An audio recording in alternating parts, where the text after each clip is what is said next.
राउरापन channel खुशबू उत्तम official, जेकरा पर ई गीत जय बाबा विश्वकर्मा जी की पिछले साल एक ऑडियो रिलीज भइल रहे 2017 में जय बाबा विश्वकर्मा के नाम से।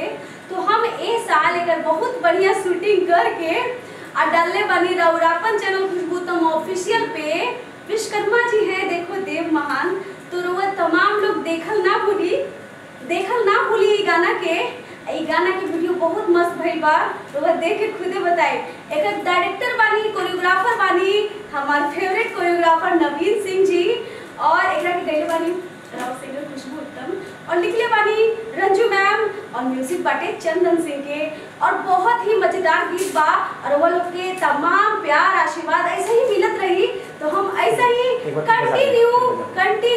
कंटिन्यू गीत पर गीत रउआ खातिर लाइव, जैसे कि रउआ लोग टेम्पू से के खूब आशीर्वाद प्यार देले रहनी, तो उससे आगे भी ई दर एकदम जारी रहे के चाहिए।